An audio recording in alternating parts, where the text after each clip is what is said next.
अस्सलाम वालेकुम dear viewers, मैं हूं आपका दोस्त अल्ताफ़ हुसैन और आज हम बात करेंगे the level of organization. Chapter number first, biology. The level of organization is dependent upon different varieties of levels like atomic level, molecular level, cellular level, community level, population level, ecological level or biosphere level.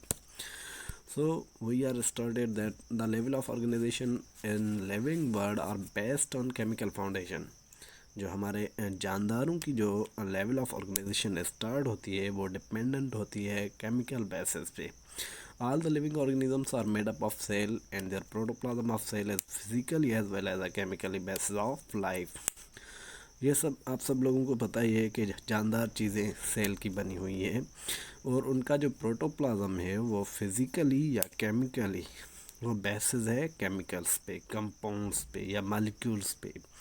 It is started from जो cellular organisation है वो जो start होती है वो होती है atomic level of organisation से, एटम से। Atom is the basically smallest unit of anything and it is made up of three different kind of particles: proton, neutron and electron.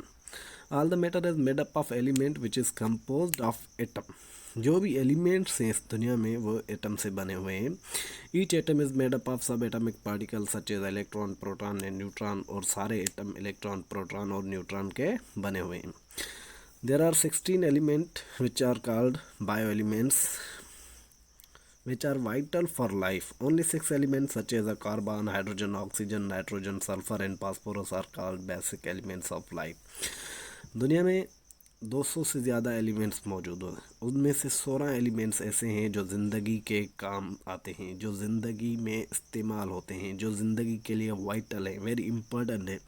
उनमें 6 एलिमेंट्स ऐसे हैं जो वेरी बेसिक हैं, जिनका direct life में involvement है, जो कार्बन है, हाइड्रोजन है, ऑक्सीजन है, नाइट्रोजन है, सल्फोरस है एंड फास्फोरस है।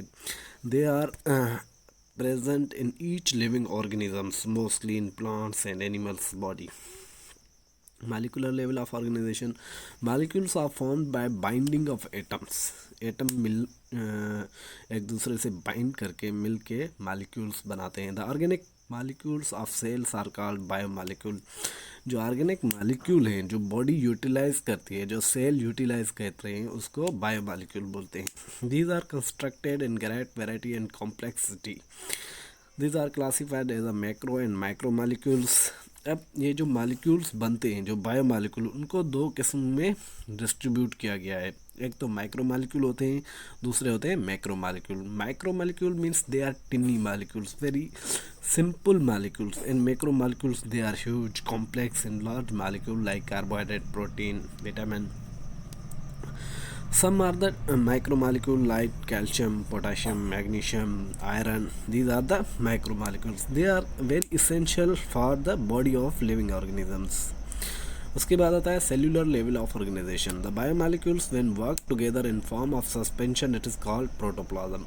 जब ये सारे ऑर्गेनिक मालिक्यूल, बायोमोलिक्यूल, जो लाइफ के बुनियाद हैं, जो लाइफ की एग्जिस्टेंस की मेन वजह हैं, ये मिलके एक प्रोटोप्लाज्म बनाते हैं जो बेसिक फॉर द सेल, जो जानदारों का बुनियादी एका है, उसके लिए बुनियादी है protoplasm. Protoplasm work in the form of unit that is called cell. Protoplasm काम करता है एक यूनिट के फॉर्म में जिसको हम सेल कहते हैं। Cell is the basic unit of all living organism. Cell जो है वो बुनियादी एका है किसी भी जानदार का। सेल कंबाइन होकर टिश्यूज़ बनाते हैं, टिश्यूज़ मिलके ऑर्गन बनता है, डिफरेंट ऑर्गन मिलके एक ऑर्गन सिस्टम बनता है और ऑर्गन सिस्टम मिलके एक ऑर्गेनिज्म बनाते हैं जिसको हम मल्टी सेलुलर ऑर्गेनिजम्स बोलते हैं, like a frog, like a human being. उसके बाद आता है taxonomic level. There are another level of organization which is related with living organisms. ये भी एक कैटेगरी है लेवल ऑफ ऑर्गेनाइजेशन की जिसमें जानदारों को डिस्ट्रीब्यूट किया जाता है। The species the smallest unit of taxonomic level of organization. इसमें जो स्पेशी है वो सबसे छोटा लेवल है ऑर्गेनाइजेशन का, टेक्सोनोमिक लेवल ऑर्गेनाइजेशन का, which include morphologically similar living organisms which interbreed and produce fertile offspring. ये बिल्कुल एक जैसे जानदार होते हैं जो आपस में मिल के बच्चे पैदा करते हैं। उसके बाद आता है population level of organization. All the member of species living in a specific habitat are called population. एक फैमिली के जो भी मेंबर हैं, जो भी स्पेशीज हैं, वो एक पार्टिकुलर एरिया में रह रहे हैं, उसको हम क्या बोलते हैं? पॉपुलेशन बोलते हैं। Group of parrots living on a tree, एक पैरोट्स का ग्रुप जो एक खास किसी पौधे पे रह रहा हो, उसको पैरोट पॉपुलेशन ही बोलेंगे। उसके बाद आता है community level. The member of different species living in a habitat are called as a community.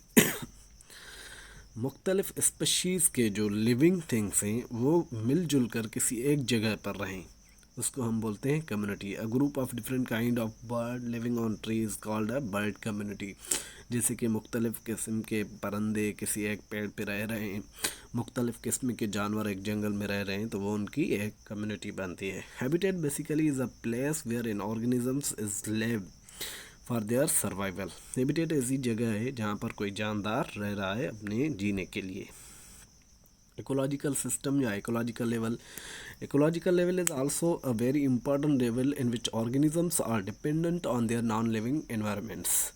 Ecological level में क्या होता है कि जानदार अपने गैर जानदार माहौल पे डिपेंडेंट होते हैं for their survival. For example, human being need oxygen, human being plants need sunlight and water. They are non-living thing which are very essential for life.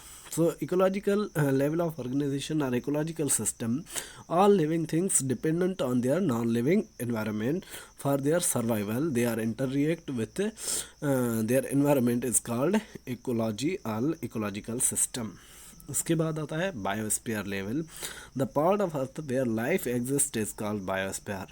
इस धरती पे जितना हिस्सा है जिसमें लाइफ मौजूद है उसको हम बायोस्फीयर बोलते हैं। It consist of different kind of ecosystem. उसमें मुख्तलिफ़ किस्म के इकोसिस्टम मौजूद होते हैं, जैसे पानी का इकोसिस्टम है, पानी में मछलियाँ, फ्रॉग, ये सारी चीज़ें रहते हैं। एयर का इकोसिस्टम है, एयर में different kind of bacteria, viruses, परंदे और ये चीज़ रहती है। अर्थ का है, जंगल का है, ये ऑल जो डिफरेंट इकोसिस्टम है ये मिलके बायोस्फीयर बनाते हैं। उसके बाद आता है यूनिसेल्युलर ऑर्गेनाइजेशन और colonial organization and multicellular organization. Basically uni means single, cellular means cell. Unicellular organization ऐसी ऑर्गेनाइजेशन है जिसमें सिंगल सेल ऑर्गेनिजम्स रहें, एक साथ मिलकर रहें, वो अपना खाना खाएं, रेस्पायर करें, एक्सक्रिएट करें, मूव करें सिंपल मेथड्स के ज़रिए, क्योंकि एक सेल में तो कोई इतना ज़्यादा फंक्शन होगा नहीं, कोई इतना ज़्यादा मेटाबॉलिज्म डाइजेशन का कोई नहीं होगा like bacteria, amoeba, paramecium, euglena are common example of unicellular organisms. ये सिंपल ऑर्गेनिज्म से जो अपनी लाइफ कैरी आउट करते हैं यूनिसेल्युलर ऑर्गेनाइजेशन के तहत। उसके बाद है colonical organisation. Many unicellular organisms live together by forming colonies but do not have any division और labour among them. In colonical type of cellular organization, each unicellular organism live its own life. They are not dependent on each other and never from a multicellular structure. Volvox is a green algae as shown in figure is an example of colonical form of organization. colonical form में हर एक unicellular organism अपनी ही ज़िंदगी जीता है, लेकिन वो जो रहते हैं वो पूरी कॉलोनी बना के रहते हैं, इसलिए उसको कॉलोनिकल ऑर्गेनाइजेशन कहता है। जैसे वॉल्वैक्स ग्रीन एल्गी आपने देखे होंगे तालाबों में, पानी के खड्डों में, यहाँ पे ये जो सेवर टाइप मौजूद होती है, ये कॉलोनिकल ऑर्गेनाइजेशन ऑफ वॉल्वैक्स है। Multicellular organization, the organism formed by many cells is called multicellular organism. Multicellular organism जैसे इंसान हैं, जानवर हैं, परिंदे हैं, ये सारे मल्टीसेलुलर ऑर्गेनिजम्स हैं जो हमें नज़र आते हैं। Frog and mustard plant are example of multicellular organisms. यहाँ पर दो एग्जांपल दिए गए हैं, फ्रॉग और मस्टर्ड, ये एक मल्टीसेलुलर ऑर्गेनिजम्स है। Thank you, kindly follow my YouTube channel Educational Academy.